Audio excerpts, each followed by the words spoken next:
भगवान के 24 अवतारों की वर्णन भागवत महापुराण में आया है। भगवान का 24 अवतार क्यों हुआ? 23 क्यों नहीं, 25 क्यों नहीं, 26 क्यों नहीं? भगवान का 24 अवतार रहा। 24 अवतार क्यों? ज़रा सोचिए तो सही। ये 24 की संख्या क्या है सज्जनों? जब आप विचार करेंगे पुण्यात्माओं, तो ये 24 की संख्या का बड़ा महत्व है। भारतीय झंडा, भारत के राष्ट्रीय झंडा तिरंगा के बीच में जो चक्कर का चिन्ह है, उस चक्र में कितने लकीर हैं? 24 लकीर है उस चक्र में। पुण्यात्माओं, जैन धर्म के अंतिम तीर्थंकर भगवान महावीर, वे कैमा तीर्थंकर थे? 24वां तीर्थंकर थे। पुण्यात्माओं, धर्म ग्रंथों में लिखी हुई कथा के आधार पर दातात्रेय के कितने गुरु थे? दातात्रेय के 24 गुरु थे। जरा सोचिए।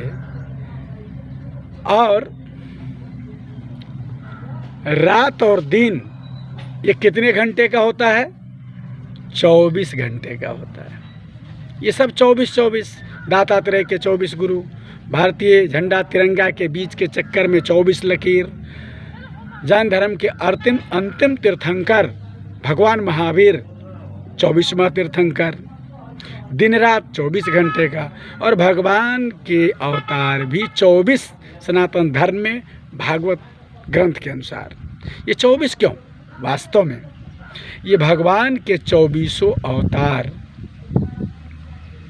केवल पूजा करने के लिए नहीं, इन अवतारों की पूजा अगरबत्ती फूल चढ़ा करके विशेष कोई लाभ नहीं होने वाला है। वास्तव में ये सारे अवतार भगवान के, इसलिए ऋषि मुनियों ने वर्णन किया। 24 ही क्यों वर्णन किया कि 24 घंटे इन भगवानों के बताए हुए मार्ग और उपदेश पर चलने से मनुष्य भी भगवत्ता को उपलब्ध हो सकता है। मनुष्य इंसान से भगवान बन सकता है। मनुष्य देवता से, मनुष्य से देवता बन सकता है। जरा सोचिए। एक भजन आप लोग सुने होइएगा, बार बार उस भजन में कहा जाता है कि बन न सके भगवान अगर तू कम से कम इंसान बनो। अरे भगवान नहीं हो सकते तो इंसान बनिए। भगवान होने की क्षमता आप में है, आप चाहें तो हो सकते हैं। आदमी, विद्यार्थी ही मास्टर बनता है, जनता ही राष्ट्रपति बनता है, बीज से ही वृक्ष बनता है। इसलिए सज्जनों, आप में भगवान बनने की क्षमता है। आप जरा सोचिए, दिया गया है, अंग्रेजी में पढ़ाई होती है पॉजिटिव डिग्री, कंपैरेटिव डिग्री और सुपरलेटिव डिग्री। पॉजिटिव डिग्री का मतलब क्या? जो आदमी मांस मछली अंडा तारी दारू शराब खाता है, वह केवल जीव है। जब वह सत्संग सुनकर सब छोड़कर शाकाहारी हुआ, तब वह पॉजिटिव, जब वैष्णव बन गया तो वह पॉजिटिव, गुड, अच्छा, तब वह जीवात्मा हो गया। वही जीवात्मा गुरु से अत्यधिक ज्ञान प्राप्त कर, मन इंद्रिय को संयम कर, जब वही जीवात्मा महात्मा बन जाता है, तब वह कंपैरेटिव डिग्री में बेटर, बहुत अच्छा हो जाता है, और वह जीवात्मा से महात्मा में प्रोग्रेस कर जाता है। और वही महात्मा एक दिन संपूर्ण साधना प्राप्त कर, निर्मोह मोक्ष प्राप्ति करके, वही महात्मा परमात्मा यानी सुपरलेटिव डिग्री में बेस्ट, सबसे अच्छा परमात्मा हो जाता है। जैसे अपने ही देश नेपाल के लुम्बिनी में जन्म लेने वाला सिद्धार्थ गौतम जब घर में बेहोशी जीवन जी रहा था, तब वह केवल जीव था। घर से बुढ़ापा, मृत्यु और रोग से छुटकारा पाने के लिए संत महात्माओं के पास जाने लगा, तब वह जीवात्मा पॉजिटिव डिग्री में वह गुड, अच्छा हुआ। वही चलकर आगे महात्मा बुद्ध के नाम से जाना गया, और वह कंपैरेटिव डिग्री में बेटर, बहुत अच्छा होकर के मन इंद्रिय वाणी को संयम किया। और वही महात्मा बुद्ध लास्ट में भगवान बुद्ध के नाम से जाना गया, भगवत्ता को उपलब्ध हो गया और भगवान की स्थिति को पा गया और भगवान बुद्ध के नाम से जाना गया। सज्जनों, वह सुपरलेटिव डिग्री में बेस्ट, सबसे अच्छा हो गया। यानी बीज में ही वृक्ष बनने की पावर है, क्षमता है। मनुष्य क्या नहीं हो सकता है, इसमें सारी क्षमता है। लेकिन अपने क्षमता को मनुष्य मांस, अंडा, दारू, शराब में, झूठ, चोरी, हिंसा, व्यभिचार, बलात्कार, जुआ में, और अपने क्षमता को मनुष्य शराब पीने में, अपने क्षमता को दुर्व्यवहार, दुष्ट, राक्षसीय प्रवृत्ति में गंवा देता है। मनुष्य यदि अपनी क्षमता को यदि उपयोग करे अपने क्षमताओं का, तो मनुष्य इंसान से देवता और देवता से भगवान हो सकता है। सारे महापुरुष भगवत्ता को उपलब्ध हुए, आज उनकी पूजा भगवान की तरह होती है। ईसा मसीह को सूली पर भले लोग लटका दिया, उनके बात को ना समझा, लेकिन आज पूरी दुनिया ईसा मसीह को, ईसाई लोग भगवान मानकर पूजा करता है।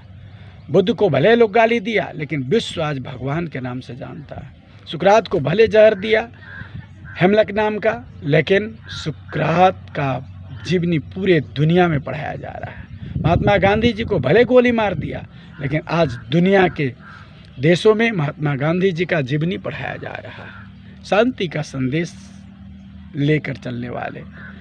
इसलिए सज्जनों, वास्तव में आप जब विचार करेंगे तो जितने महापलटू दास जी को जिंदा जला दिया गया, मंसूर के हाथ पांव काट लिए गए, सारे दयानंद सरस्वती को शीशा घोर के पिला दिया गया, ये सब महापुरुषों का दुर्दशा तो हुआ। समाज समझ नहीं पाया उनके बातों को, लेकिन आज उन्हीं महापुरुषों का दुनिया पूजा करता है, फोटो रख के करता है, या आदर देता है इतिहास के पन्नों में, या तस्वीर लगाता है। इस प्रकार बाबा साहेब भीमराव अंबेडकर जब जीवित थे तब उनसे शूद्र है कहकर घृणा किया जाता था, लेकिन आज बाबा साहेब भीमराव अंबेडकर का फोटो भारत के सभी ऑफिसों में, कार्यालयों में लगाया जाता है, सम्मान और आदर दिया जाता है, क्योंकि भारतीय संविधान के रचयिता राइटर स्वयं बाबा साहेब भीमराव अंबेडकर पूजनीय है, वो शूद्र नहीं है।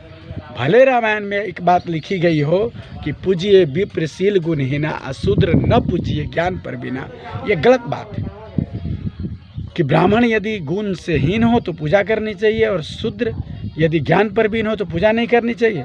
बिल्कुल करनी चाहिए।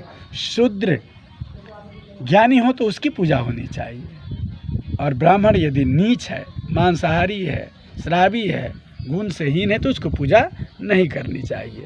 मनुष्य जाति से नहीं, जाति तो ढोंग है, जाति तो झूठ है, मनुष्य का बनाया हुआ है। परमात्मा ने कोई जाति नहीं, केवल मनुष्य जाति का निर्माण किया है, और मनुष्य कर्म के द्वारा ऊंचा होगा। इसलिए सज्जनों, भगवान का 24 अवतार इसलिए ऋषि मुनियों ने वर्णित किया है कि 24 घंटे इन अवतारों से शिक्षा लेनी है।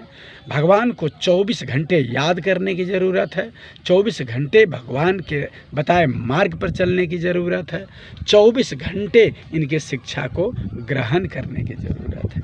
अब किन किन अवतारों से क्या क्या शिक्षा हम ले सकते हैं, इस विषय को आप लोग सुन सकते हैं कि किन किन अवतारों से क्या क्या शिक्षा लिया जा सकता है। आपने सुना होगा, आजकल देखिए विदेशी सभ्यता का नकल भारत के लोग कर रहा है। विदेशों में कहा गया कि मनुष्य बंदर से, डार्विन ने कहा कि बंदर से मनुष्य विकास करके मनुष्य हुआ है, बंदर से ही आया है। लेकिन उससे भी अच्छा सोच हमारे भारतीय ऋषि मुनियों का रहा है। भारत के ऋषि मुनियों ने बताया कि पहले जीव का उत्पत्ति पानी में, समुद्र में हुआ, ऐसा वैज्ञानिकों का भी मानना है।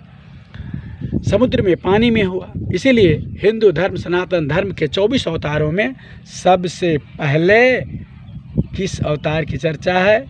मछली, मत्स्य अवतार।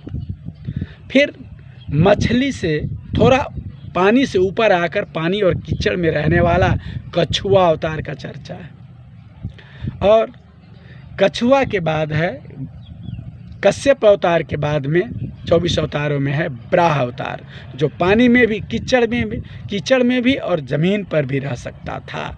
ऐसे बराह अवतार हुआ। फिर बराह अवतार के बाद नरसिंह अवतार।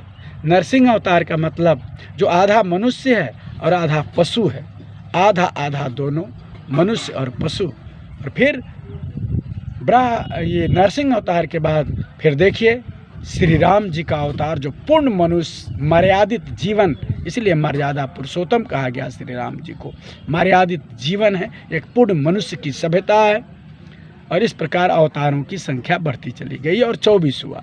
जरा सोचिए किस प्रकार मानव विकास एक पानी के मछली से लेकर मनुष्य तक, एक आदर्श मनुष्य तक कैसे बढ़ा। मत्स्य, फिर कछुआ, फिर जो है सो बराह अवतार, फिर जो है सो नरसिंह अवतार, आधा मनुष्य आधा पशु, और इसके बाद पूर्ण मनुष्य श्री राम अवतार, श्री कृष्ण अवतार, ऐसे हुआ। सज्जनों जरा विचार कीजिए, इन सभी अवतारों से हम क्या सीख सकते हैं। जैसे कछुआ अवतार है, कछुआ अवतार से क्या सीखेंगे आप। बुढ़ापे में जब बेटा बड़ा हो जाए घर में, और जब बेटा घर को संभालने लग जाए, तब मुख्तारी छोड़ देना चाहिए, घर की मालकियत त्याग देनी चाहिए।